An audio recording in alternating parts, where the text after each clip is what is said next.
Good evening, welcome to left and right. ఇవాళ రాష్ట్రపతి ప్రణబ్ ముఖర్జీ ఉభయ సభను ఉద్దేశించి ప్రసంగం చేశారు. ఈ ప్రసంగంలో భారతదేశంలో బీజేపీ ప్రభుత్వం వచ్చిన తర్వాత ఎలాంటి కార్యక్రమాలు చేస్తోంది, సబ్కా సాత్ సబ్కా వికాస్ అనే స్లోగన్తో మొదలైన ఈ ప్రసంగం స్వచ్ఛ భారత్ లాంటి కార్యక్రమాలు, జనధన్ యోజన లాంటి కార్యక్రమాలు, ఇంకా నరేంద్ర మోడీ ప్రభుత్వం చేస్తున్న సంక్షేమ కార్యక్రమాలు కానీ, ప్రభుత్వ అధికారికంగా అభివృద్ధి పథకాలు కానీ వీటి ఏకరు పెట్టడమే సరిపోయింది తప్ప దేశంలో ఇప్పుడున్న వాస్తవ పరిస్థితిని కళ్ళకు కట్టినట్టు చూపడంలో రాష్ట్రపతి ప్రసంగం లేదు అనే విమర్శ కనిపించింది. నిజానికి వాళ్ళ భారతదేశంలో చాలా రకాల సమస్యలు కళ్ళ ముందు కనబడుతున్నాయి. ప్రజలు చర్చించుకుంటున్న సమస్యలు మొత్తం ఒక్కటి కూడా రాష్ట్రపతి ప్రసంగంలో కనిపించలేదు. నిజానికి రాష్ట్రపతి స్వయంగా గతంలో కొన్ని అంశాల మీద మాట్లాడినా తన అభిప్రాయాలను నిష్కర్షగా వ్యక్తం చేసిన సందర్భాలు కొన్ని ఉన్నాయి. ఆ అభిప్రాయాలు ఏవి కూడా ఇవాళ రాష్ట్రపతి ప్రసంగంలో లేకపోవడం, అఫ్కోర్స్ అది ప్రభుత్వం తయారు చేసే ఇచ్చే ప్రసంగ పాఠమే అయినా తనకు అధికారాలు ఉన్నాయి. ఆ ప్రసంగ పాఠంలో కొన్ని అంశాలను తీయించడం, కొన్ని అంశాలను చేర్చడం వంటి అంశాలు అధికారాలు రాష్ట్రపతికి ఉన్నాయి. గవర్నర్కి, రాష్ట్రపతికి రాజ్యాంగపరంగా ఇలాంటి అధికారాలు ఉంటాయి. ఇలాంటి పరిస్థితులు దేశంలో ఉన్న ఇప్పుడున్న సమకాలీన స్థితిగతులు, ప్రజలు వేటి గురించి అయితే మాట్లాడుకుంటున్నారో, ప్రజలు వేటి గురించి అయితే ఆందోళన చెందుతున్నారో, రాజకీయ పార్టీలు ఏ అంశాల మీద అయితే రోజు తలపడుతున్నాయో, ఎక్కడెక్కడ విద్యార్థులు సమస్యలు ఎదుర్కొంటున్నారో ఒక్క అంశం కూడా వీటిలో ఈ ప్రసంగంలో లేకపోవడం ఇవాళ చర్చనీయాంశమైంది. అదే ఇవాళ డిబేట్ నెంబర్ 1.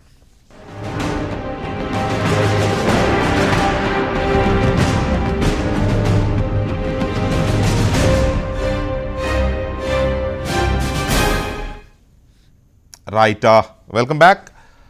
రాష్ట్రపతి ప్రసంగం మీద డిబేట్ నెంబర్ 1లో చర్చించడానికి ప్రొఫెసర్ హరగోపాల్ గారు, అలాగే శైలజానాథ్ గారు కాంగ్రెస్ పార్టీ సీనియర్ నాయకులు, మాజీ మంత్రి, రఘునందన్ గారు భారతీయ జనతా పార్టీ అధికార ప్రతినిధి స్టూడియోలో ఉన్నారు. ఇక పెంటపాటి పుల్లారావు గారు రాజకీయ సామాజిక విశ్లేషకులు, సీనియర్ జర్నలిస్ట్, ఢిల్లీ నుంచి మనకి ప్రత్యక్ష ప్రసారంలో అందుబాటులో ఉన్నారు. ముందుగా పుల్లారావు గారు నమస్తే అండి. నమస్కారం అండి. పుల్లారావు గారు, రాష్ట్రపతి ప్రసంగం చూస్తే ఈరోజు అది దేశ ప్రస్తుత పరిస్థితులకు అద్దం పట్టే విధంగా ఉందా? ఆ ప్రసంగం మీద బ్రీఫ్గా, సూటిగా మీ విశ్లేషణ ఏంటి? ఫస్ట్ ఆఫ్ ఆల్ మీరు అన్నారు కదా, మన సిస్టంలో, పార్లమెంటరీ సిస్టంలో రాష్ట్రపతికి ఈవేళ మాట్లాడటానికి ప్రభుత్వం ఏ స్పీచ్ కాగితాలు ఆయన ముందర పెడతారో ఆయన చదవాలి. ఇది బ్రిటిష్ మోనార్క్ కూడా బ్రిటిష్ పార్లమెంట్లో ఆమెకి ఎక్కువ పన్ను వేయాలి అని లేబర్ గవర్నమెంట్ చెప్పిన రోజుల్లో ఆమె మీద పన్ను వేయటం మంచిదని అంటం కూడా ఉన్నాయి. అందువల్ల దేశ పరిస్థితుల గురించి రాష్ట్రపతికి ఇంకొక చాలా అవకాశాలు 365 రోజుల్లో ఉంటాయి.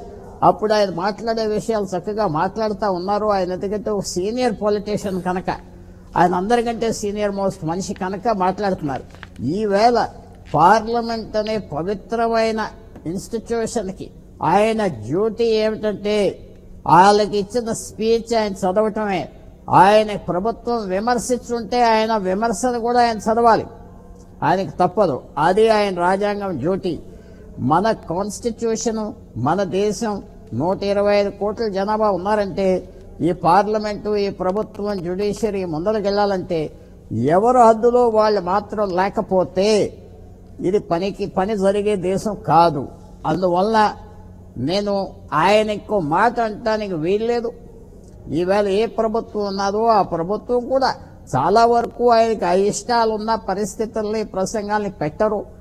ఆయనకు ముందర స్పీచ్ చూపెట్టి ఆయన అప్రూవల్ ఫార్మల్ అప్రూవల్ తీసుకుని అది ఆయన వచ్చి మాట్లాడతారు. అది మన సిస్టమ్. ఆ సిస్టమ్ మార్చడానికి అవకాశం లేదు, నా అభిప్రాయంలో చేయకూడదు. అలాగే ఆ పద్ధతి మీద 68 సంవత్సరాల నుంచి నడుస్తుంది కాబట్టి అలా నడుస్తూ ఉంటానే మన దేశం ఒక యూనిటీ, ఒక పర్పస్, ఇన్స్టిట్యూషన్స్ అన్ని ఉండటానికి, ముందరకెళ్ళటానికి జరిగే అవకాశం. రైట్. హరగోపాల్ గారు, నిజమే, రాజ్యాంగం ప్రకారం, మన సిస్టమ్ ప్రకారం ప్రభుత్వం రాసి ఇచ్చిన ప్రసంగ పాఠాన్ని రాష్ట్రంలో అయితే గవర్నర్ గారు, దేశంలో అయితే కేంద్రంలో అయితే రాష్ట్రపతి గారు ప్రసంగిస్తారు. అది చదువుతారు. ప్రసంగం కూడా కదా, చదవడమే. స్పీచ్ కాపీ మీకు పిలిచాను కదా, స్పీచ్ కాపీ అది చదువుతారు. అయితే ఇక్కడ కొన్ని ఇవి ఉన్నాయి. తనకి ఏదన్నా ఆ ప్రసంగ పాఠం ముందే వస్తుంది కాబట్టి దానికి సంబంధించిన స్టాటిస్టిక్స్ కావాలన్నా ఆయన తెప్పించుకోవచ్చు ప్రభుత్వానికి కాపీ మళ్ళీ వెనక్కి పంపించి. లేదు ఏదైనా అంశాన్ని యాడ్ చేయండి అంటే మేజర్గా కాకపోయినా చిన్న చిన్న సవరణలు చేయించవచ్చు ప్రసంగ పాఠం, ఎందుకంటే అది తన నోటి నుంచి వెళ్తుంది. డెఫినెట్గా మై గవర్నమెంట్ అనేది చదువుతారు ఆయన. సో ప్రభుత్వ విధానాలు ప్రభుత్వ కార్యకలాపాలు మాత్రమే ఉంటాయి అందులో, ప్రభుత్వం ఏం చెప్తే అదే చదువుతారు, సందేహం లేదు. ఇక్కడ నేను అంటున్నది రాష్ట్రపతి గారి ప్రసంగమే అయినా అది ప్రభుత్వ ప్రసంగం కదా. ఇప్పుడు పుల్లారావు గారు చేసిన విశ్లేషణ కూడా అదే ప్రభుత్వ ప్రసంగమే. ప్రభుత్వ ప్రసంగం రూపంలో వచ్చిన రాష్ట్రపతి గారి ప్రసంగం ఇవాళ దేశంలో ఉన్న సిచ్యువేషన్ని మనకు కనపడేలాగా ఉందా ఆ స్పీచ్ అనేది మెయిన్. ఓకే, అది రాష్ట్రపతి గారిది కాదు, ప్రభుత్వం అనేది. ప్రభుత్వానికైనా బాధ్యత లేదా ఆ అన్ని అంశాలను ప్రశ్నించాల్సిన అవసరం? అంటే ఒకటి సమస్య ఏమొచ్చిందంటే ఏ రాజకీయ పార్టీకైనా అధికారంలో ఉన్న ఎవరికైనా అభివృద్ధి నమూనా ఏదైతే మనము సామ్రాజ్యవాదము ప్రపంచ బ్యాంకు గత 20-30 ఏళ్ళుగా మన మీద రుద్దిందో, ఇప్పుడు మీరు మొత్తం చర్చ దేశంలో జరుగుతున్నది 7.5% 7.6% rate of growth. Reserve bank గవర్నర్కు ఉండేటువంటి ఆయన ఆంక్షలు, తర్వాత ఫిజికల్ డెఫిసిట్ 3.5% ఉంచాలా, ఫిజికల్ డెఫిసిట్ తగ్గించాలా, ఈ రెండే దేశ విధానాలని నిర్ణయిస్తున్నాయి. వాళ్ళు ఇన్వెస్ట్మెంట్ను అట్రాక్ట్ చేయడం కొరకని 3.5% దగ్గర ఫిజికల్ డెఫిసిట్ను ఆపకపోతే ఇన్వెస్ట్మెంట్ రాదనేది మీరు గత వారం రోజులుగా మీరు ఎకనామిక్ జర్నలిజం చూస్తే, ఎకనామిక్ టైమ్స్ కానీ ఫ్రంట్ లైన్ దాంట్లో చూస్తే వాళ్ళందరూ విపరీతంగా ప్రెషర్ పెట్టారు గవర్నమెంట్ మీద.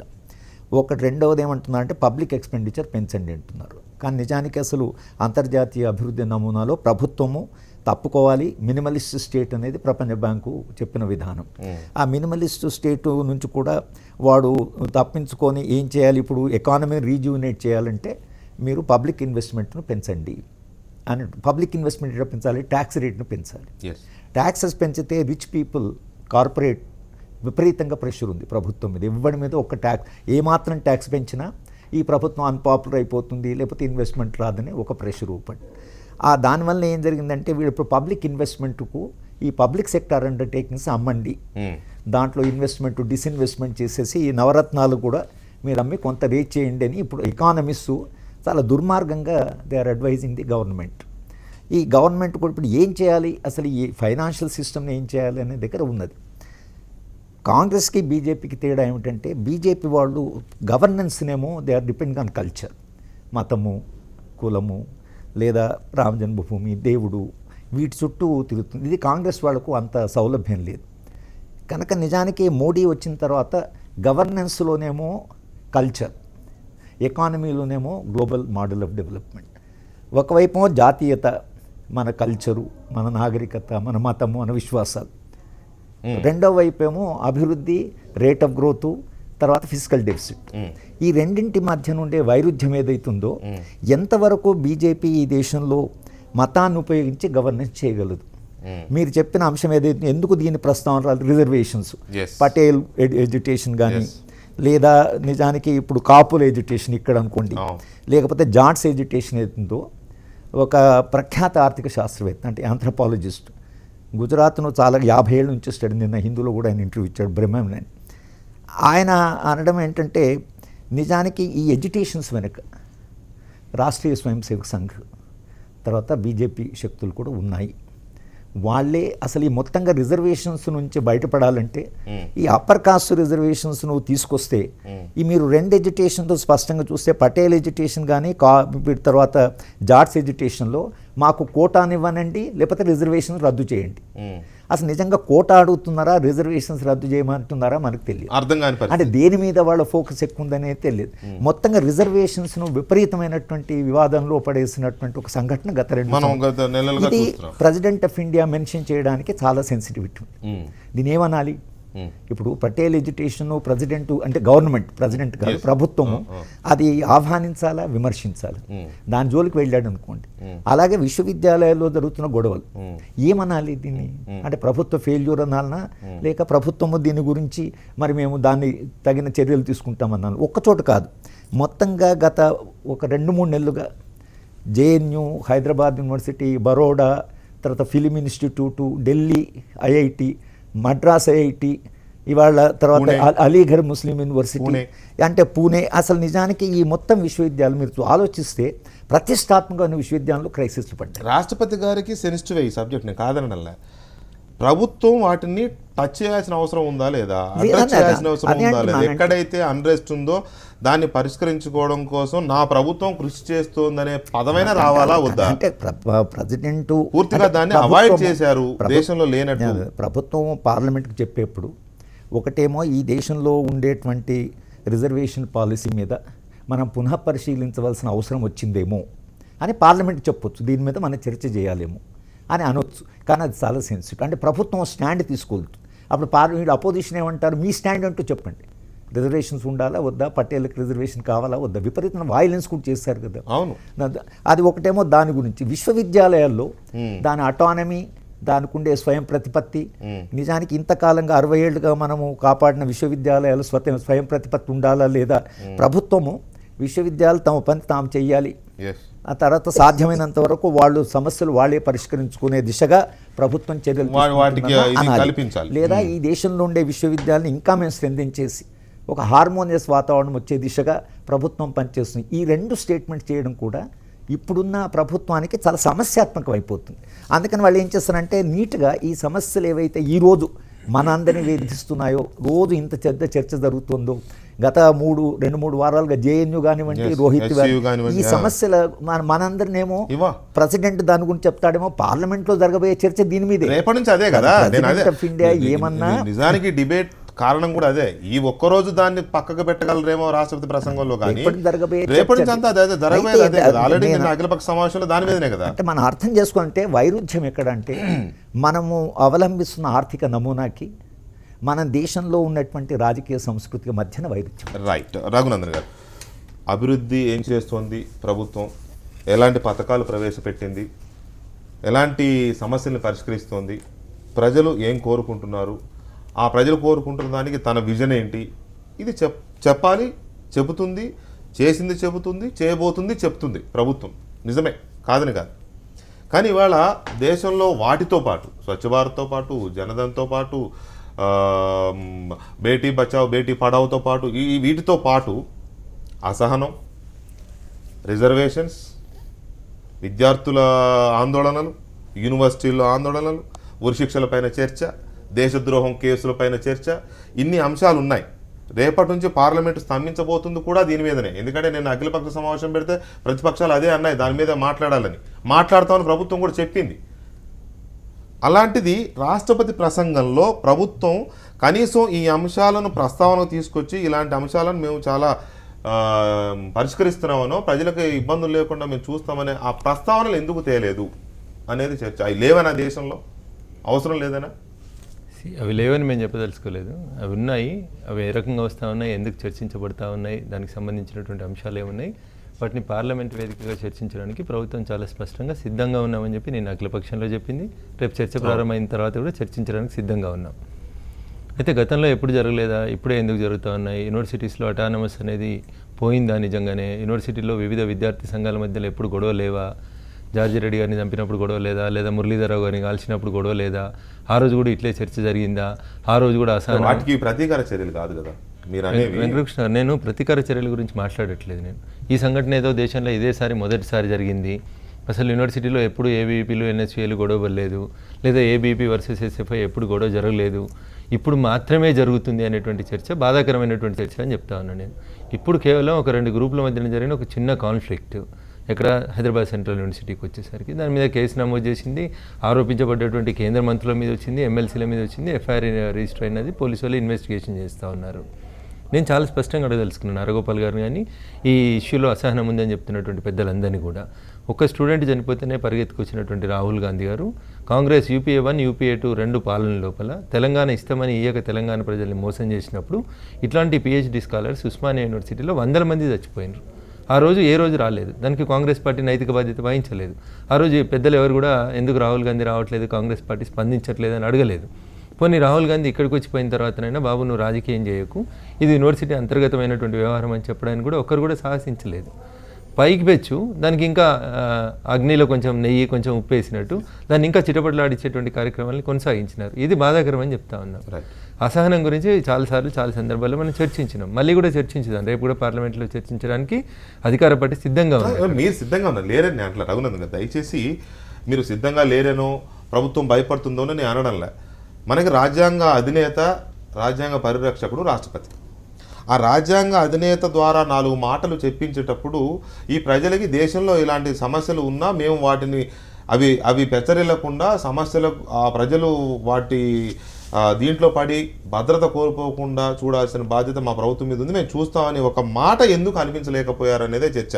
అంటే ఇవి లేవని ప్రభుత్వం తెలుసు కూడా పక్కన పెట్టిందా? కాదు సార్, ఇందాక రిజర్వేషన్లకు సంబంధించిన ఒక అంశం వచ్చినప్పుడు అరగోపాల్ గారు ఒక మాట అన్నారు, ఆర్ఎస్ఎస్ఏ వీటి వెనకాల ఉండి ఒక చర్చ జరుగుతుంది.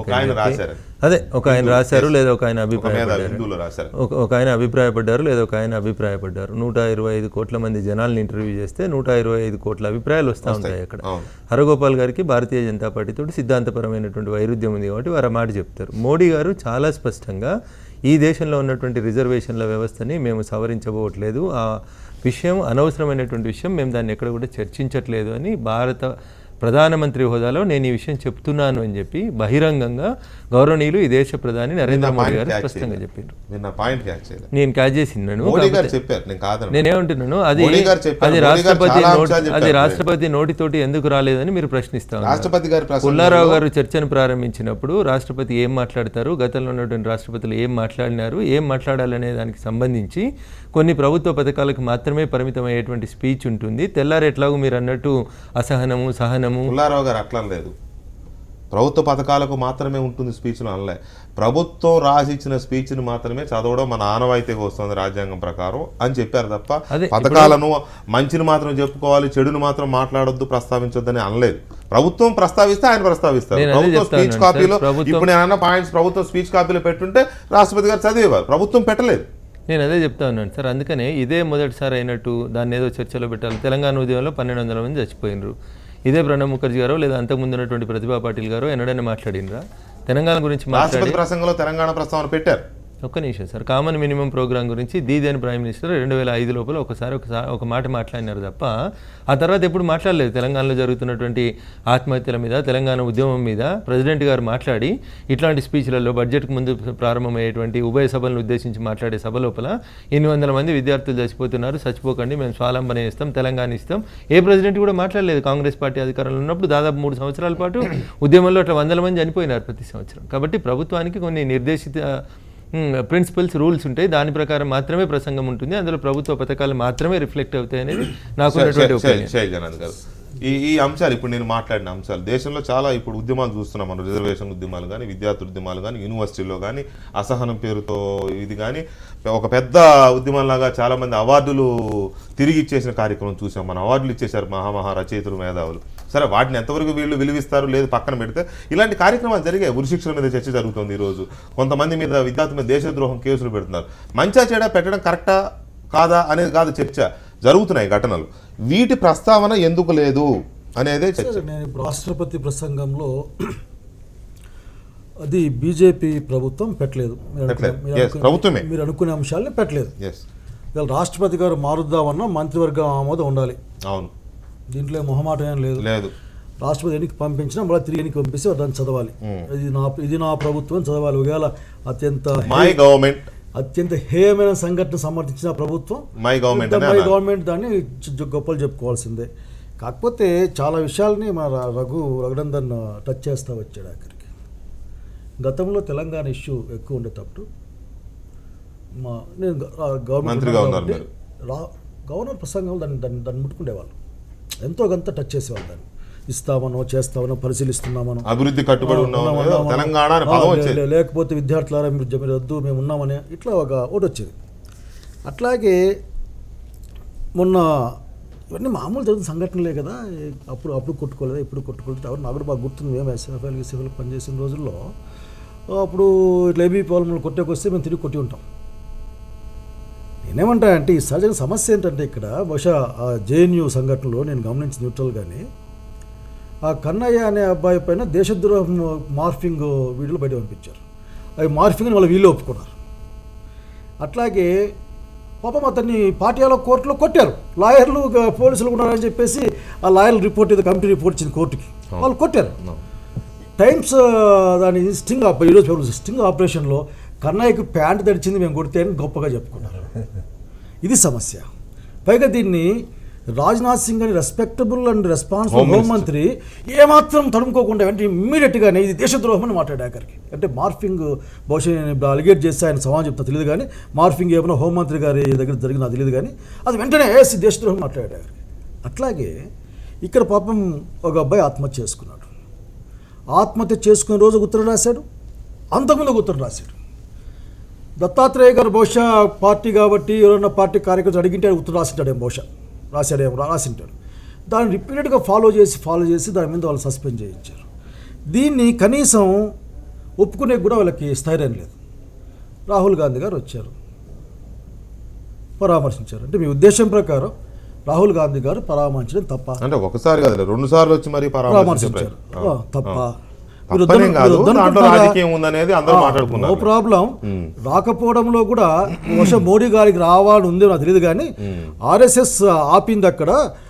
ఈ మను సంస్కృతికి ఎవరైతే అక్కడ పట్టం కట్టుకో ఉన్నారో వారిని పోవడానికి వీల్లేదు మోడీ అన్నారేమో నాకేం తెలుసు. కనీసం స్పందించడానికి ఎందుకు నిరాకరించారు? కనుక ఇది చర్చ కాదు ఈ రోజున. ఏంటంటే ఓకే, రాష్ట్రపతి గారు నా ఒకే ఒక సింపుల్ వర్డ్ ఏంటంటే అండి, బహుశా ఇటువంటి వివాదాలు, సంఘంలో విద్వేషాలు, దహన మారణకాండలు కొనసాగాలని బీజేపీ పార్టీ కోరుకుంటూ ఉంది.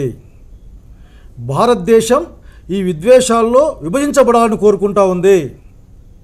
తద్వారా ఆ విద్వేషంలో నుంచే వాళ్ళనుకునే రాజ్యాన్ని స్థాపించాలని అనుకుంటుంది. ఇది వాళ్ళ రాజ్యం కాదండి, ఇండియన్ డెమోక్రసీలో వచ్చిన రాజ్యం.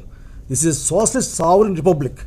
ఏదైతే వాళ్ళు నిన్న అచ్చరుగా ఆఖరికి నిన్న కాంగ్రెస్ పార్టీ కార్యకర్తలు అనుకుంటారు, ఎన్ఎస్ఏ కార్యకర్తలు ఆర్ఎస్ఎస్ నాగ్పూర్లో ఆఫీస్ పైకి వెళ్ళి జాతీయ జెండా ఎగరేస్తే first time in the history of that building first time జాతీయ జెండా ఎగిరింది. మేము దీన్ని గౌరవిస్తున్నాం, ఆహ్వానిస్తున్నామని చెప్పేసి స్వీట్లు పంచారు. నేనేమంటా అంటే, ఒకటి చెప్పుకోవడానికి సిగ్గేసన్నా భారతీయ జనతా పార్టీ ప్రభుత్వం దాన్ని మెన్షన్ చేయకుండా పోయి ఉండాలి. 2, నరేంద్ర మోడీ గారు అశక్తత్వం అంటే ఈ సంఘ పరివారిని కాదనలేక ఏం చెప్పుకోలేక దాన్ని పక్కగా పెట్టి ఉండాలి. లేదా ఈ విద్వేషాలు, విభేదాలు, ప్రసంగ పాఠం కూడా ఆర్ఎస్ఎస్ కార్యాలయంలో రాశారన్నట్టు మీకు అనుమానం ఉందా? మిత్రుడు చెప్పినట్లు ఆఖరికి రిజర్వేషన్ల గురించి అందరి మిత్రులమే ఇక్కడ మిత్రుడు చెప్పినట్లు పదంలో వచ్చింది ఏముంది, కానీ నేను చెప్పేందంటే మిత్రుడు చెప్పినట్లు రిజర్వేషన్ల గురించి మోడీ గారు ఏం మాట్లాడలేదండి. ఎవరు మాట్లాడారు?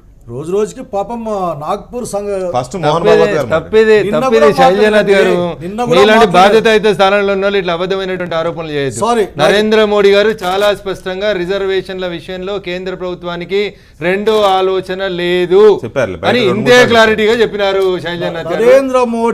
నరేంద్ర మోడీ గారు అదే ఎవరు ఒప్పుకున్నా ఎవరు ఒప్పుకోకుండా ఇక్కడ రిజర్వేషన్ ఒకటే అంశం కాదు, ఇక్కడ దేశంలో చాలా ఉన్నాయి. అదే అండి ఆ అంశాలన్నీ ఒక నిమిషం అండి, అలిగేషన్ అది పక్కన పెడితే ఎట్లా? ఓ పక్కనేమో ఆఖరికి మోడీ గారు చాలా ఇట్లా మాట్లాడతారు, అతన్ని శాసించే నడిపించే ఆఖరికి అతను మోకరిల్లే వద్దని చెప్పారు. ఆయన సొంత పార్టీ, సొంత సంస్థ, అతను వాళ్ళ కొడుకు అని చెప్పుకోవడం వాళ్ళ తండ్రి. నేను కాదన్నా, తప్పండి, అక్కడ మోకరిల్లు అడగడం తప్పండి, అది అతనికి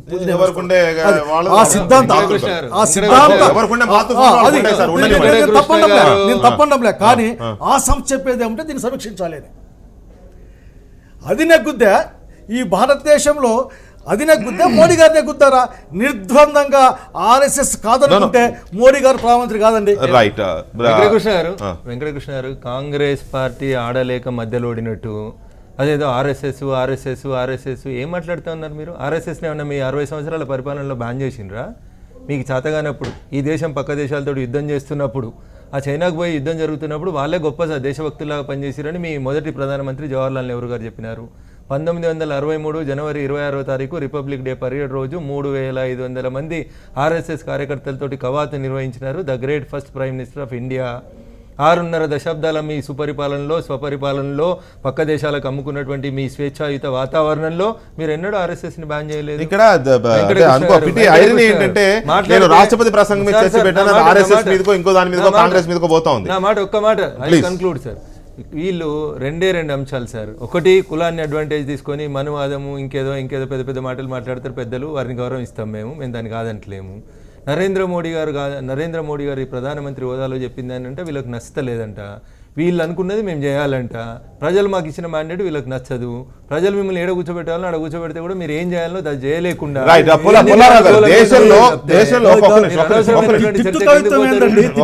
గెలిచిన 20 నెలలు కాలే, గెలిచిన 20 నెలలు తర్వాత అదానీ అంబానీల కాంగ్రెస్ లో ఇరుక్కుపోయి కాంగ్రెస్ లో అధికారంలో ఉన్నప్పుడు లేరు. నరేంద్ర మోడీ వచ్చినాకనే అంబానీ ఢిల్లీకి వచ్చిండు. అవును కరెక్ట్. నరేంద్ర మోడీ వచ్చినాకనే అంబానీ ఢిల్లీకి వచ్చిండు. అంతకుముందు అంబానీ ఈ దేశంలో లేడు, టాటా లేడు, బిర్లా లేడు. ఏం మాట్లాడతారు మీరు? రిలయన్స్ గ్యాస్ అమ్ముకునేది మీరు మంత్రులు ఉన్నప్పుడు, మీ నాయకుడు ముఖ్యమంత్రి ఉన్నప్పుడు రిలయన్స్ గ్యాస్ మీరు కాంగ్రెస్ పార్టీ రాజశేఖర రెడ్డి ముఖ్యమంత్రి ఎన్నిసార్లు మాట్లాడినారు? అంబానీ ఎప్పుడు వచ్చిండు ఢిల్లీకి? అంతకంటే దారుణంగా మాట్లాడాలి. భారతీయ స్టేట్ బ్యాంక్ ఎండితో మాట ఇప్పిస్తాయండి. ఇంత నిస్సిగ్గుగా ఇంత వ్యాపారం ఇక్కడే మన రాజకీయాలు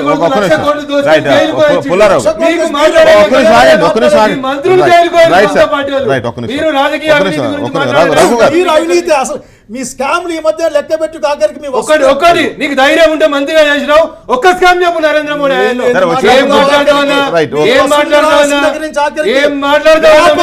వ్యాపం స్కామ్ ఒక్కటి చాలు. రహస్య మరణాలు, హత్యలు,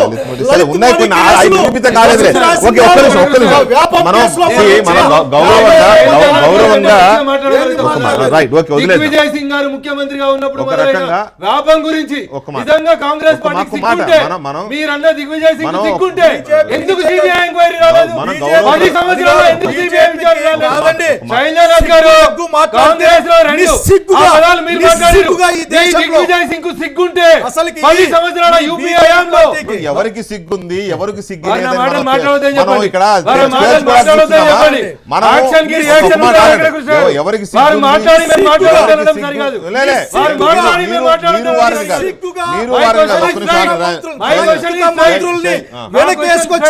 ఆంధ్రప్రదేశ్ ముఖ్యమంత్రిగా శివరాజ్ సింగ్ చౌహాన్ గారు 2004 నుంచి 2014 మీకు ఎందుకు సిగ్గులేదు?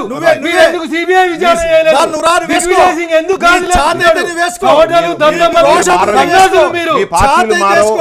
మీరు మారారు? మీకు లేదు అది సిద్ధాంతం లేని మీరు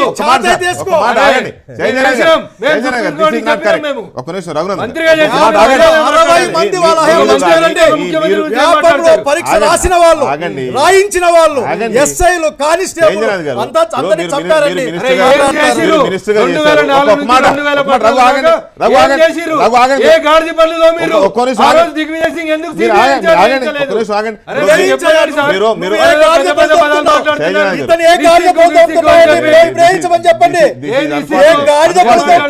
రాష్ట్రపతి గురించి, రాష్ట్రపతి ప్రసంగం గురించి, దేశాన్ని ఉద్దేశించి ఆయనే మాట్లాడారు, మనం మాట్లాడుతూ ఉంటే మీరు మీ సహజ సిద్ధమైన శైలిలో ఆగండి, దయచేసి ఆగండి, అయిపోయింది, ఆగండి పుల్లారావు గారు. ఇక్కడ మీరు బాగా గుర్తుపెట్టుకుంటే బీహార్ ఎన్నికలకు ముందు మొట్టమొదటిసారి దేశంలో అసహనం ఉంది, ఇది మంచిది కాదు అని అన్నది రాష్ట్రపతి గారు. దాన్ని గౌరవిస్తున్నాం మేము, అది లేకుండా చూస్తామని బీహార్ ఎన్నికల్లో నరేంద్ర మోడీ గారు మాట్లాడారు. అప్పటి నుంచి ఆ చర్చ చాలా సీరియస్గా మొదలైంది. అద్వానీ గారు కూడా స్పందించారు. తర్వాత ఆ ప్రస్తావన లేదు. అసహనం ఉందా లేదా అనేది తర్వాత మాట. ఉంటేనే కదా ఇన్ని ఘటనలు జరిగాయి. కన్నడ రచయిత కల్బుర్గి హత్య జరగడం కానీ, సుధీంద్ర కులకర్ణి ముఖానికి ఇంకు పూయడం కానీ, దాద్రీలో గోమాంసం తిన్నాడని అక్లాక్ హత్య కానీ, ఇలాంటి ఘటనలు కొన్ని జరిగాయి. సరే, అవి యాదృచ్ఛికంగా జరిగాయా, అక్కడ పోలీసు వైఫల్యమా, రాష్ట్రాల్లో ఏమైనా దేశంలో అసహనం ఉందనే ఒక చర్చ దేశవ్యాప్తంగా జరిగింది. దాదాపు ఒక 50-60 మంది రచయితలు సాహిత్య అకాడమీ అవార్డులు తిరిగి ఇచ్చేశారు దానికి నిరసనగా. దాంతోపాటు ఇంకా చాలా జరిగాయి. నిన్న మనం చూస్తున్నాం, Jawaharlal Nehru university Delhi, Hyderabad central university Hyderabad, వీటితో పాటు జలంధర్ యూనివర్సిటీలో ఇంకెక్కడెక్కడో వీటికి నిరసనగా జరుగుతున్నాయి. చాలా యూనివర్సిటీలో విద్యార్థులు ఉద్యమాలు చేస్తున్నారు. ఇవన్నీ ఎన్నో అంశాలు ఉన్నాయి. ఇంకా మనం మాట్లాడుకుంటూ పోతే రిజర్వేషన్ల మీద రాజస్థాన్, తర్వాత గుజరాత్, ఇప్పుడు హర్యానా ఎన్ని చూస్తున్నాం, తగలబడుతున్నాయి రాష్ట్రాలు, దేశద్రోహం కేసులు పెడుతున్నారు. సో వీటి మీద ప్రభుత్వం కనీసం ప్రభుత్వ ప్రసంగం మీరు అన్నదానికే నేను కట్టుపడుతున్నా పుల్లారావు గారు, అది రాష్ట్రపతి గారి ప్రసంగం కాదు, ప్రభుత్వ ప్రసంగమే. రాష్ట్రపతి గారి అభిప్రాయం కాదు, ప్రభుత్వ ప్రసంగమే. ప్రభుత్వం కనీసం ఈ అంశాలను ప్రస్తావించాల్సిన అవసరం లేదా అనేదే స్ట్రైట్ క్వశ్చన్. ఆ విషయంలో ప్రభుత్వం సమాధానం చెప్పాలా వద్దా? రేపటి నుంచి సమావేశాల్లో కాంగ్రెస్ పార్టీ, లెఫ్ట్ పార్టీస్ నిలదీస్తాయి, వీళ్ళు సమాధానం చెప్పరు, సభ స్తంభించిపోతుంది. ఇది ఎలాగో చూస్తాం మనం. కనీసం గౌరవప్రదంగా రాష్ట్రపతి ద్వారా చెప్పించేటప్పుడు దేశంలో ఉన్న సమస్యల్ని ప్రజల ముందు పెట్టాల్సిన అవసరం ఉందా లేదా? మీరు అడిగే ప్రశ్నలోనే జవాబు ఉన్నది. రాష్ట్రపతి ఈవేళ మాట్లాడేది ఆయన దిగిపోయాక రేపటి నుంచి అసలు ఆ స్పీచ్ గురించి ఎవరు పట్టించుకునేది లేదు. అందుకే మనం విషయాలన్నీ మొదలుకు వస్తాయి. ఈవేళ మేము చేసింది ఇది, మేము చేయబోతుంది ఇది అని చెప్పుకునే ఏ ప్రభుత్వం అయినా, మన్మోహన్ సింగ్ ప్రభుత్వం అనండి, మోడీ ప్రభుత్వం అనండి, వాళ్ళ మంచి వాళ్ళు చెప్పుకుంటారు. కానీ ఈవేళ జాయింట్ హౌస్, ఇద్దరు హౌసెస్, రాజ్యసభ లోక్సభని కూర్చోబెట్టి ఏ ప్రభుత్వం అయినా వాళ్ళ చెడ్డ లేకపోతే వాళ్ళకు ఉన్న అనుమాన పరిస్థితులు, వాళ్ళకి వచ్చే కష్టాల గురించి చెప్పే పరిస్థితి లేదు. ఇతర దేశాలతో ఏమన్నా యుద్ధం జరుగుతుంది అలాంటి సమయంలో అలా ఉన్న చెప్పుకుంటారు. కానీ ఇప్పుడు వరకు ట్రెడిషన్గా, సాంప్రదాయంగా ఏ రాష్ట్రపతి మాట్లాడింది లేదు. రెండో పాయింట్, మీకు బ్రిటిష్ పార్లమెంట్ గురించి కూడా మీకు చెప్పాను. అక్కడ ఉన్న మోనార్క్ కింగ్ ఏమి రాసిస్తే అవి చెప్పుకోవాలి. మనం బ్రిటిష్ పాలనకు వ్యతిరేకం, మన భారత జాతీయత, మన ప్రజలు, మనం ఈ నినాదాలతో వచ్చాం కదా అధికారంలోకి. ఇప్పుడు మోడీ గారు వచ్చింది అధికారంలోకి ఏంటి, మన దేశీయత, మన జాతీయత అని కదా. మన బ్రిటిష్ మొనార్కిజం గురించి ఎందుకు మాట్లాడుకోవాలి? మనకు అవసరం లే. కాన్స్టిట్యూషనల్ ప్రకారం రాష్ట్రపతి ప్రభుత్వం చేత రాయించబడుతుంది, నో డౌట్. మనం కూడా కాదంటలేదాన్ని. ప్రభుత్వమే ఈ అంశాలను ఎందుకు చేర్చలేదు అనేది ఇక్కడ ప్రశ్న. ప్రజల తరపున మనం మాట్లాడుతున్నాం. కరెక్ట్. మీరు ఆయన గురించి ఆయన ఎందుకు చెప్పుకోవాలి? ఆయన ఇష్టం వచ్చింది, ఆయన ప్రభుత్వం, ఆయన రాసిస్తారు. ప్రభుత్వం ఉన్నది ఈవేళ కాంగ్రెస్ పార్టీ లేకపోతే లెఫ్ట్ పార్టీస్ కాదు కదండి. ఆయన ప్రభుత్వం, ఆయనకి ఏం తోచిందో ఆయన ఇష్టం వచ్చింది రాష్ట్రపతి ద్వారా చెప్పించుకుంటారు. రాష్ట్రపతి సాంప్రదాయపూర్వకంగా అసలు ఆ లైన్ దాటడానికి లేదు.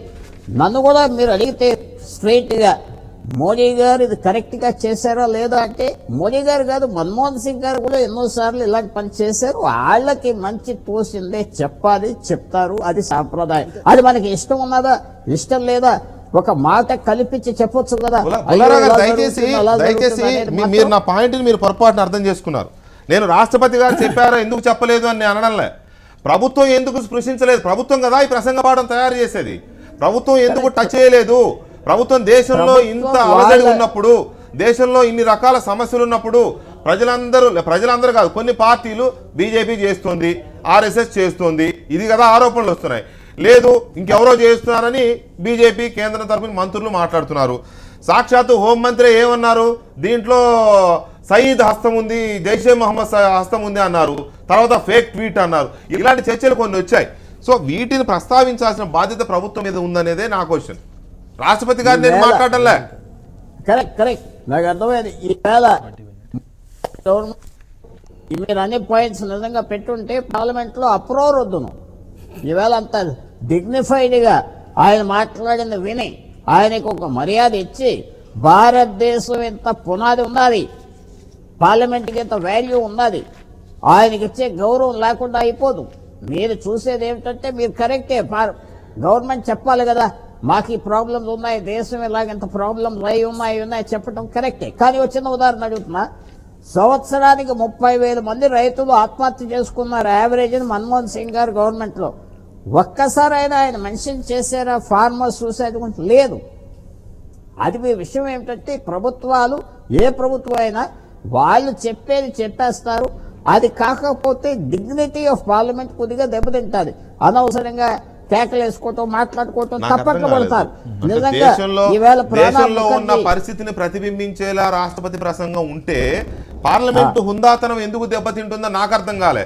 గతంలో మన్మోహన్ సింగ్ మాట్లాడలేదు కాబట్టి ఇప్పుడు మోడీ గారు మాట్లాడాల్సిన అవసరం లేదు.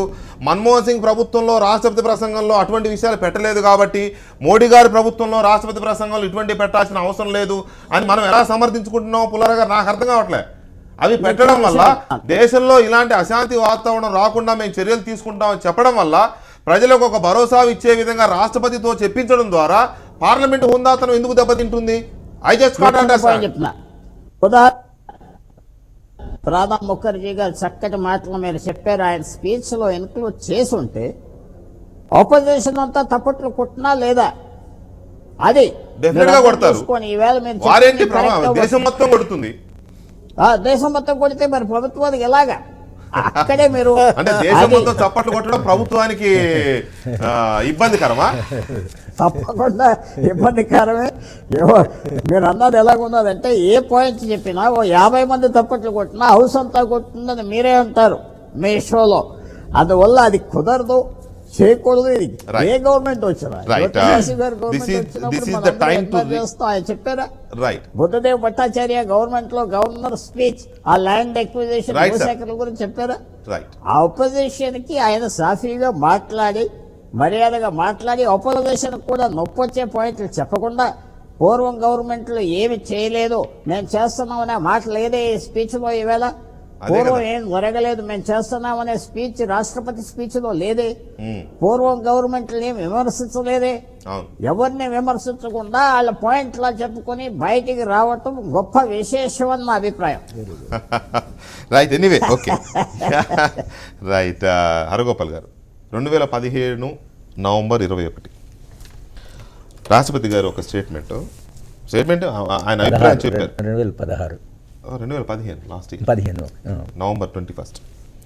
This is the time to reinforce the civilizational values that bind together the complex diversity of modern day India and promote them among our people. ఆయన అన్నారు సివిలైజేషన్ వాల్యూస్ని దేశంలో పెంచాల్సిన అవసరం ఉందని రాష్ట్రపతి అన్నారు. ఇది ఎవరిని విమర్శించింది కాదు, దేశాన్ని ఉద్దేశించి ఒక మంచి మాట చెప్పే ప్రయత్నం చేశారు. అది మంచిదే కదా దేశానికి? అది లేదు. ఇంకొక point December 3, 2015 The real dirt of India lies not on our streets, but in our minds, and in our unwillingness to let go of views that divide society into them and us, pure and impure. స్వచ్ఛ భారత్కు సంబంధించి బజార్లలో లేదు, మన మైండ్లలో ఉంది, దాన్ని తీసుకోవాలన్నారు. అది స్వచ్ఛ భారత్ని విమర్శించడం కాదు, దీన్ని కూడా తీయాలనే ఒక పాయింట్. ఇంకొక point sir, October 20, 2015 in humanism and pluralism should not be abandon under any circumstances. అంటే ఇవి ఉన్నబట్టే కదా సమాజంలో ఇలాంటి సిచ్యువేషన్స్ ఉన్నబట్టే ఆయన దాన్ని గుర్తు చేసే ప్రయత్నం చేశారు. ఈ పాయింట్ గుర్తు చేస్తేనే నరేంద్ర మోడీ గారు స్పందించి రాష్ట్రపతి గారు గుర్తు చేసిన దాన్ని నేను స్వీకరిస్తున్నాం, మేము దేశంలో ఎలాంటి అలజడులు లేకుండా చూస్తామని ప్రధానమంత్రి గారు మాట్లాడారు ఆ రోజు. అది ఎందుకు ఈ స్పీచ్లో లేదు? ఇన్ని కీలకమైన పాయింట్స్ రాష్ట్రపతిగా వ్యక్తం చేసినప్పుడు ప్రసంగంలో ఎందుకు ప్రస్ఫుటించలేదు అనేది నా ప్రశ్న. అంటే ఇప్పుడు 2015, 2016 వేరు, 2017కి వచ్చేవరకు గ్రౌండ్ రియాలిటీస్ కొన్ని ఉన్నాయి. ప్రధానంగా అసలు ఈ చర్చ జరగవలసింది నా దృష్టిలో, మీరు ఈ రాష్ట్రపతి ప్రసంగంలో చాలా రెఫరెన్స్ వెల్ఫేరిజానికి ఉంది. అవును, యూత్ అని, వెల్ఫేరిజం అని, పేదరికం అని. రైట్. ఇది కాంగ్రెస్ పార్టీ తర్వాత బీజేపీ, నాకు రెండు పార్టీల మీద కూడా విమర్శ ఉంది. కాంగ్రెస్ పార్టీ నేను 2011, 2012 నుంచి తప్పకుండా కాంగ్రెస్ పార్టీ ఓడిపోతుందని రాసింది. నరేంద్ర మోడీ గెలుస్తానికి 2011లో ప్రపంచ బ్యాంకు అంతర్జాతీయ పెట్టుబడి, ఈయనను చంద్రబాబు నాయుడు 2004లో గెలిస్తే my guess is he would have become prime minister because they betted on him. ఆయనకు దేశవ్యాప్తంగా విపరీతమైన ఇమేజ్ కల్పించారు. ఆ రోజుల్లో మీరు దేశంలో ఎక్కడ పోయినా చంద్రబాబు లాంటి ప్రధానమంత్రి కావాలని అన్న డిమాండ్. 2004లో ఓడిపోవడంతో వీళ్ళు 2005 నుంచి నరేంద్ర మోడీని ప్రమోట్ చేశారు గ్లోబల్ క్యాపిటల్. లేకపోతే ఆయన కేవలం గుజరాత్ కన్ఫైన్ అయిన మనిషిని రాత్రికి రాత్రి, ఆయన ఎప్పుడు క్యాబినెట్లో లేడు, దేశ స్థాయిలో ఎప్పుడు ఆయన నాయకుడు ఒకటి కాదు, కానీ రాత్రికి రాత్రి 24 గంటలు 7 మీ మీడియా వాళ్ళు ఆయన ఇమేజ్ను బిల్డ్ చేస్తారు. దాన్ని బిల్డ్ చేయాల్సిన అవసరం గ్లోబల్ క్యాపిటల్కి ఉంది.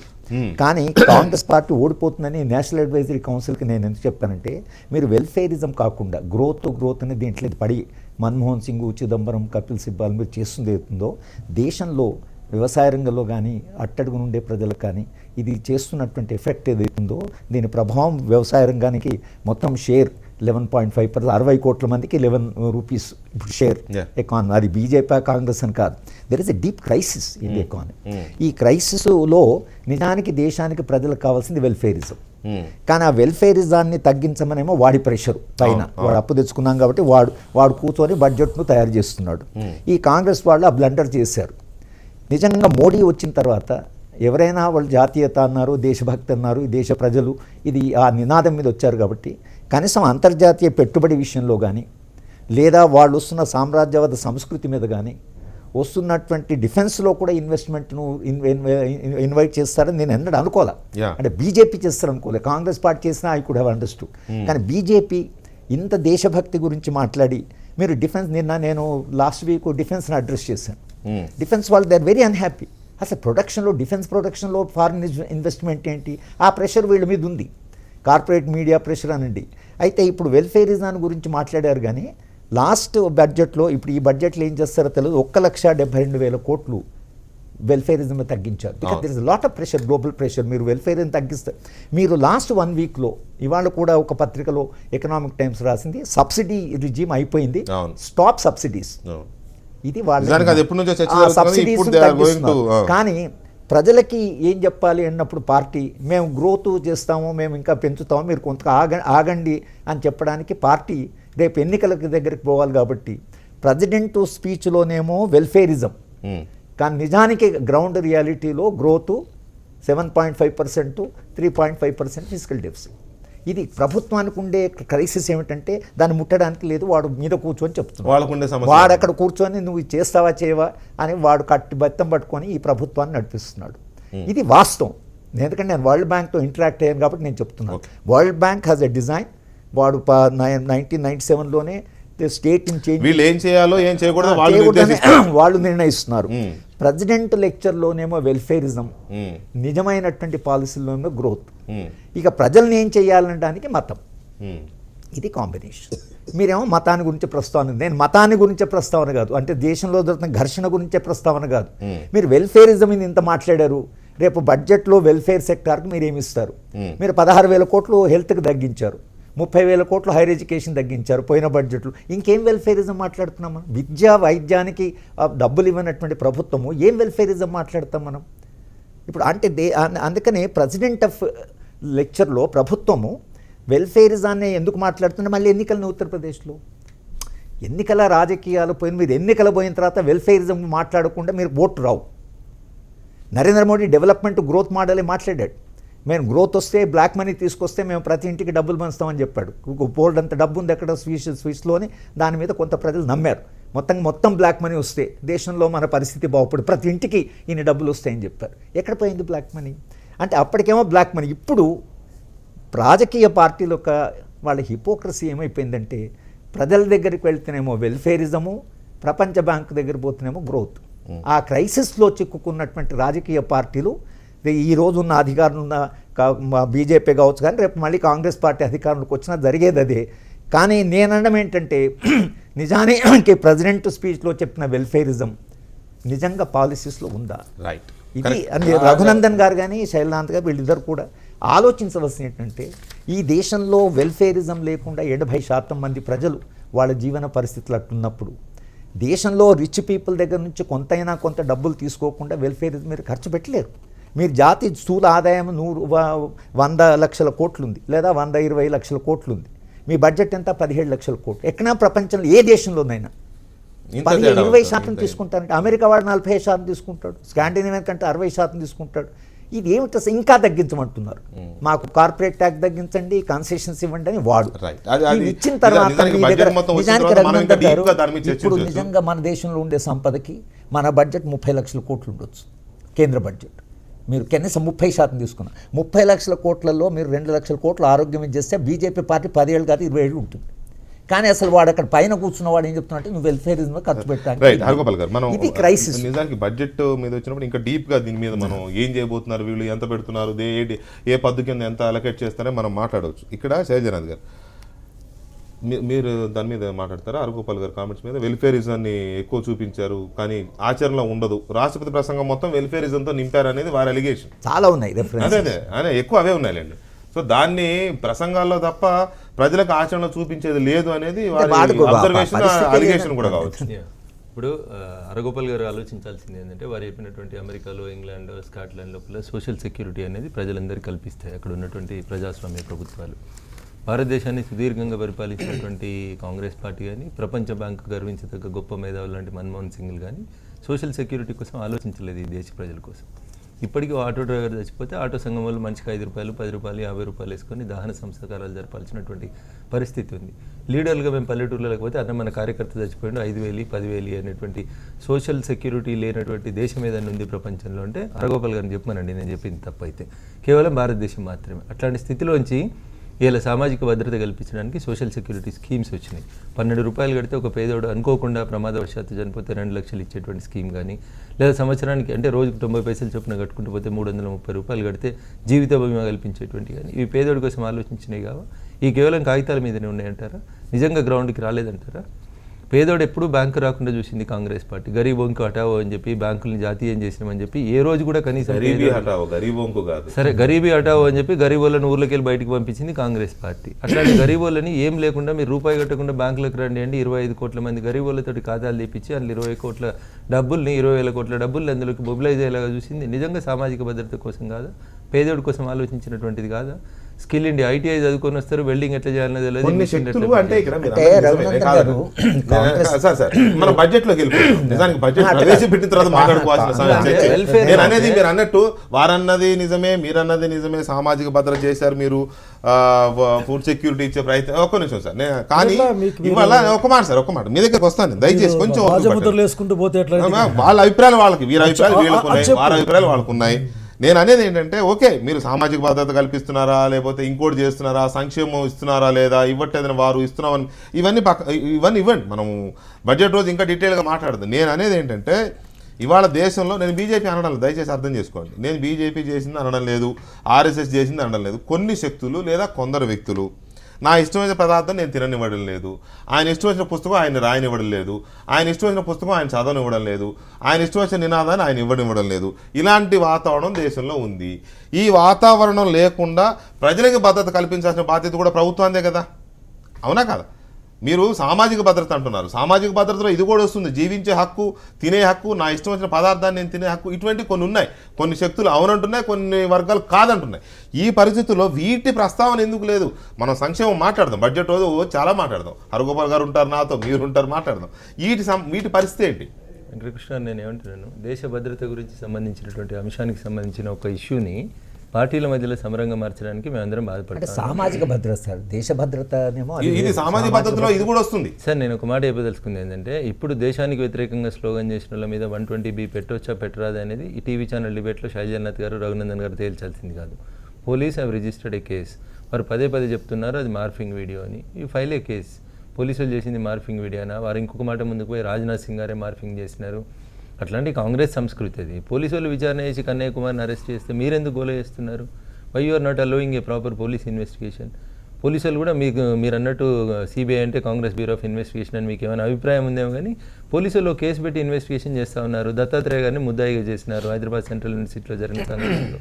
ఇన్వెస్టిగేషన్ జరగనియండి కదా, తీసేయండి దత్తాత్రేయ గారి పేరుని మేము అడగలేదు కదా వెంకటకృష్ణ గారు. ఇన్వెస్టిగేషన్ సాఫీగా జరగని అని అడుగుతున్నాం కదా. జేఎన్యూలో జరిగిన సంఘటనలో కన్నయ్య కుమార్ని అరెస్ట్ చేసినారు.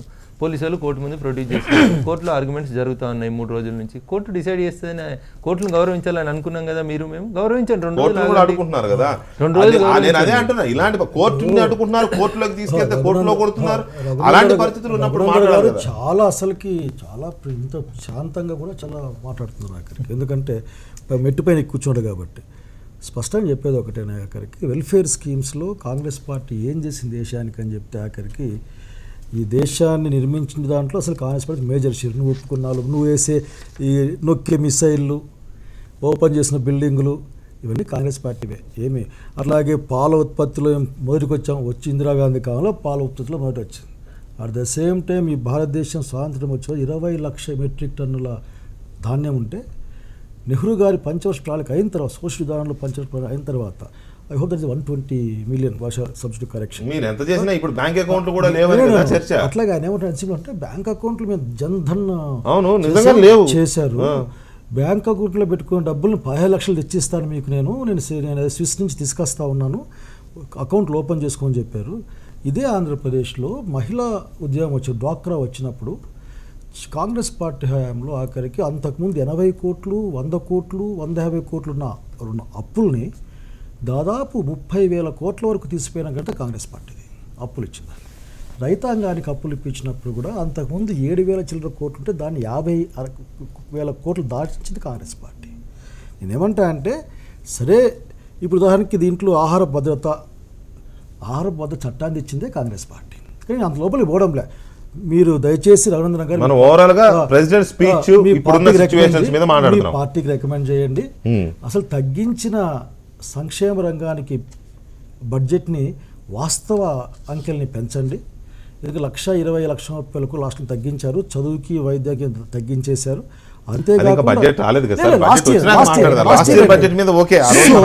అంటే ప్రణబ్ ముఖర్జీ గారు చెప్పిన దాన్ని ఆఖరికి అట్లా ఇంకోటి ఉందండి, పాకిస్తాన్తో శ్రోద్భ వాతావరణం పెంచేది కృషి చేశాను. చేసిన తర్వాతనే ఒక 2-3 చోట్ల ఆఖరికి ఇప్పటికీ నేను తీరుకోలేక ఇప్పుడే మనం చంపేసామని ప్రకటించాం మనం ఆఖరికి. నిన్ననే కదా 45 గంటలు కాల్పులు ముగ్గురు చంపడానికి జరగాలి. నేనేమంటా అంటే రాష్ట్రపతి స్పీచ్లో చాలా కొన్ని మంచి మాటలు గొప్ప మాటలు ఉన్నాయి. సార్ చెప్పింది కరెక్టే, చెప్పుకునేవాళ్ళు వీటిని అమలు చేస్తానని ఆశిస్తూ ఉన్నాను. బట్ ఇక్కడిని అడిగేది ఏంటంటే ఈ దేశంలో ఒక బస్సులో సార్తో ఏకీవిస్తాను, బస్సులో పట్టే అంత మనుషుల దగ్గర 90% సంపద ఉంది ఈ రోజున. కాంగ్రెస్ పార్టీ మీ లెక్క ప్రకారమే ఆ సంపదలో వాస్తవ భాగాన్ని దేశానికి ఇప్పించలేకపోయింది. మీరు ఇప్పించండి దాన్ని ఇప్పించేసి ఆ ధనాన్ని దేశం ఉపయోగించి సోషల్ సెక్యూరిటీ. సార్ ఇంతకంటే అన్యాయం మాట ఇంకొకటి లేదు. కాంగ్రెస్ పార్టీ వెల్ఫేర్ స్కీమ్స్ ఈ రెండింటినీ కూడా ఆఖరికి you cannot separate both things. అక్కడక్కడ ఏమైనా ఆచరణ లేదని కొద్దిగా ఎగురుదిగురు ఉండవచ్చు కాక యూ కెనాట్ సపరేట్. బీజేపీ ప్రభుత్వం దగ్గర నుంచి సంక్షేమ రంగం గురించి నేర్చుకోవాల్సిన అవసరం కాంగ్రెస్ పార్టీకి లేదు. ఈ దేశంలో ఎక్కువ కాలం పరిపాలించిన వాళ్ళు, ఈ దేశాన్ని అన్ని విధాలుగా ముందు తీసుకున్న పార్టీ దాని షేర్ కాంగ్రెస్ పార్టీది. చాలా సున్నితంగా బహుశా మోడీ గారు ప్రధానం చేయడానికి అక్కడెక్కడో వెళ్ళి ఒక ర్యాకెట్ని పైకి పంపించారు. పాపం దాన్నేమి గుజరాత్లో తయారు చేసి పెట్టుకుని అంత దాచిపెట్టుకొని వచ్చేసి కొత్తలే ప్రాసెస్. కాంగ్రెస్ పార్టీ గవర్నమెంట్ అంతమంది గవర్నమెంట్స్ ముందు పంపించాయి. అట్లాగే ఏదైనా మనం ఎంతసేపు ర్యాకెట్ తయారు చేసిన మోడీ ఏదో తయారు చేసినట్టు, మన్మోహన్ సింగ్ ఏదో తయారు చేసి మాట్లాడుకుంటున్నాం, కానీ బాబు తయారు చేసే సైంటిస్ట్ చాలా మంది ఉన్నారు. వాళ్ళు ఇది దేశంలో ఉన్న దౌర్భాగ్యం అదే. That is a process. కాబట్టి దేశాన్ని నిర్మించిన దాంట్లో మీరు ఇంకో మాట మాట్లాడారు, చాలా తేలిక మాట్లాడారు ఆఖరికి. అసలుకి ఆ రోజు రాజ్యాంగ పరిషత్తులో సింగపూర్ లాగా కాంగ్రెస్ పార్టీ ఉంటుంది అని రాసుకుంటే అసలు అడిగేవాడే లేడు. ఇప్పుడు రాజు ప్రభుత్వం కూలిపోయింది చదివిన సంగతి, కానీ రాజ్యాంగం రాసి ఒప్పుకొని కొట్టేసుకొని అంటే అది అడిగేవారు. కానీ Congress party democratic party, social responsibility చూడాల్సింది ఎలా ఉండేది ఏం కాదండి. సింగపూర్ ఏమైంది రోజున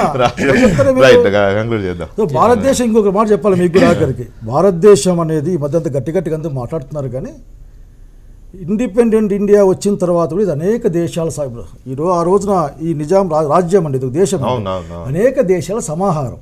సరే కాలక్రమేణా ఇది బ్రిటిష్ వారి పరిపాలన, మన పరిపాలన ఒక దేశంగా రూపుదిద్దుకుంది. కనుక అనేక అంశాలు మాడుకోవచ్చు, but don't use light words అని నాకు డిమాండ్.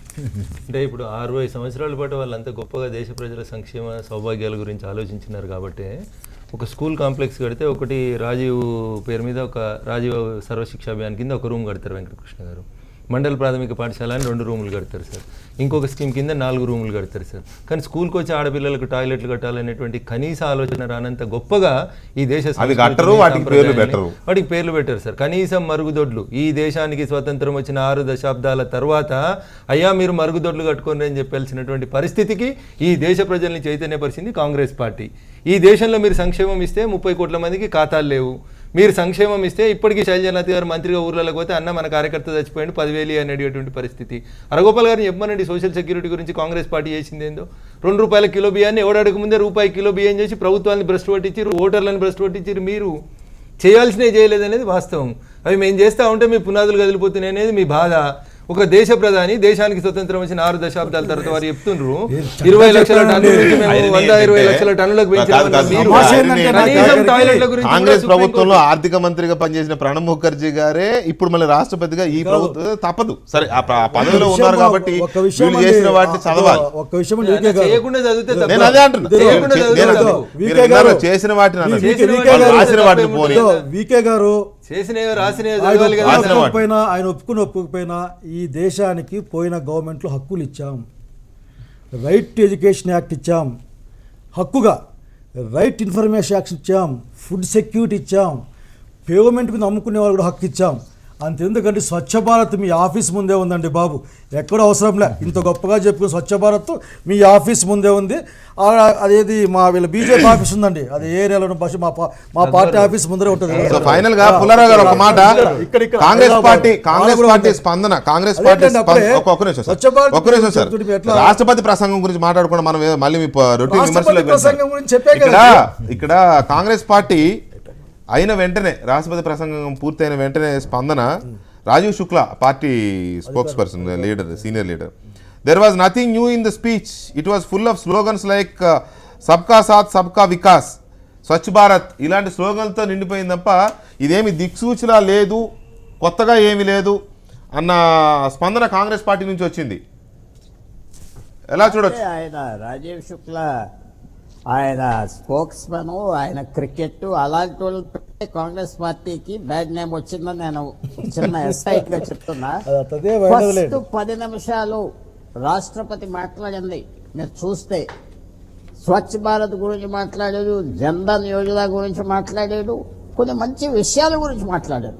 తర్వాత మీరు ఇందాక డిబేట్ చేసిన విషయాలు అన్నిటికీ చాలా వరకు నేను అంగీకరిస్తాను. కానీ ఫస్ట్ 10 నిమిషాల్లో, ఫస్ట్ 10 పారాగ్రాఫ్స్ లో రాష్ట్రపతి మాట్లాడింది చాలా చక్కటి ప్రోగ్రామ్స్, ప్రజల్లో సపోర్ట్ ఉన్నది. మనకి ఇష్టం ఉన్నదో లేకపోయినా ఈవేళ 90 లక్షలు టాయిలెట్స్ సిటీలో, కమ్యూనిటీ సిటీ 50 లక్షలు కమ్యూనిటీ టాయిలెట్స్ కట్టించే అవసరం మన దేశంలో ఉన్నది, సిటీలో కట్టిస్తున్నారు. ఇలాంటి విషయాలు చాలా తక్కువగా చూడటం మంచిది కాదని నా అభిప్రాయం అండి. ఆడవాళ్ళకి, పూర్ పీపుల్కి మాత్రం ఈవేళ హెల్త్ అన్నారు ఇందాక ప్రొఫెసర్ గారు, ఈ చిన్న ముఖ్య విషయాల్లో ఏ ముందలు అడిగెళ్ళినా అందరికి మంచి, దాంట్లో ఏం లేదు. ఆ క్రెడిబిలిటీ లేకుండా స్పోక్స్ మ్యాన్ పోతాడు. ఏ స్పోక్స్ మ్యాన్ అయితే అలా మాట్లాడతాడో క్రెడిబిలిటీ ఉండదు. మనం బ్యాలెన్స్డ్గా చెప్పాలంటే కొన్ని చాలా మంచి విషయాలు ప్రభుత్వం చేస్తుంది, కొన్ని మంచి విషయాలు చేయటం లేదు. అందువల్ల రాష్ట్రపతి గారి స్పీచ్, పూర్వం స్పీచ్, తర్వాత ఇంకో చిన్న మాట, అందరూ వెల్ఫేరిజం అంటున్నారు. మరి ఈవేళ డిఎంకే లాస్ట్ టైం ఇంటింటికి టీవీ సెట్ ఇచ్చి ఎందుకు ఓడిపోయారు? కాంగ్రెస్ పార్టీ ఫుడ్ సెక్యూరిటీ చేశాం, నరేగా చేశాం, ఎందుకు ఓడిపోయారు? అది మన్మోహన్ సింగ్ తెలుసు, నాకు తెలుసు ఎందుకు ఓడిపోయారు. అందువల్ల వెల్ఫేరిజం వల్ల ఏదో ఓట్లు వస్తాయని చాలా మంది మాట్లాడుతున్నారు, అది కూడా నేను అంగీకరించను. చక్కటి బ్యాలెన్స్డ్ స్పీచ్ రాష్ట్రపతి ఇచ్చారు, మనం ఎక్సెప్ట్ చేయాలి. ఎందుకంటే ఇంకో గవర్నమెంట్ వచ్చినప్పుడు ఇంకో రాష్ట్రపతి అలాంటి స్పీచ్ ఇస్తే దేశం ఇంట్రెస్ట్లో మాత్రం మనం సాంప్రదాయం పాస్ చేయాలి. అదే దానికి మనకు అంత మంచి పని కాదు. ఉన్న ఇన్స్టిట్యూషన్ బలపరిస్తే మనం ముందరికి వెళ్ళొచ్చు అని నా అభిప్రాయం. కాళ్ళు చేతులు కట్టేసుకుని ఉన్న ఇన్స్టిట్యూషన్ బలపరుచుకుందామా? అంటే రాష్ట్రపతులకి కొంచెం స్వేచ్ఛ కూడా ఉండాలి కదా సార్. రాజ్యాంగ అధినేతలు ప్రభుత్వాలను వాళ్ళ ప్రభుత్వాలు కాబట్టి కొన్ని దేశానికి ఒక దిక్సూచిలాగా ఉండాలి. కానీ ప్రసంగాలు ఆనవాయితీ ఉంది కదా, దాన్ని ఎవరు వైలేట్ చేయకుండా ఉంటేనే సిస్టమ్ బాగుంటుంది అనుకుంటే, 2 మాటలు అలా కాదు, ఇలాంటి సమస్యలు ఉన్నాయి, వీటిని కూడా మా ప్రభుత్వం పరిష్కరిస్తుంది అని 2 మాటలు అంటే సిస్టమ్ ఏమి చెడిపోదు, లేకపోతే మన రాజ్యాంగ వ్యవస్థలు ఏమి కుప్పగూలిపోవు. మనం ఏదో ఒక దీంట్లో కొట్టుకుపోతున్నాం అంతే. Thank you very much Pullarao గారు మాతో ఈ చర్చలో పాల్గొన్నందుకు. రఘునందన్ గారు, శైలజనాథ్ గారు అండ్ ప్రొఫెసర్ అలగోపాల్ గారు, థ్యాంక్ యూ వెరీ మచ్. తర్వాత సుప్రీంకోర్టు రిజర్వేషన్ల మీద చాలా తీర్పులు ఇచ్చింది. రాజ్యాంగంలో చాలా క్లారిటీ ఉంది. రిజర్వేషన్లు ఎవరికి ఇవ్వాలి, కులం అంటే ఏంటి, సామాజిక వర్గం అంటే ఏంటి, ఇలాంటి వాటికి విస్తృతమైన అర్థాలు ఉన్నాయి. అయినా ఇవాళ దేశంలో అగ్రవర్ణాలుగా చెప్పబడుతున్న వారు, రాజ్యాంగంగా చాలా బలంగా ఉన్నవారు, సమాజాన్ని, రాజ్యాంగ వ్యవస్థల్ని ప్రభావితం చేయగలిగిన వర్గాలు మాకు రిజర్వేషన్లు కావాలి అంటూ ఎందుకు నానాయాగి చేస్తున్నాయి? ఎందుకు ఉద్యమాలు చేస్తున్నాయి, రాష్ట్రాల్లో నానా అలజడులు ఎందుకు రేగుతున్నాయి, కేంద్ర ప్రభుత్వం ఎందుకు వీటిని పరిష్కరించలేకపోతుంది, ఇవన్నీ కలగలిసి ఎటు దారి తీస్తాయి అనేది డిబేట్ నెంబర్ 2లో చిన్న బ్రేక్ తర్వాత.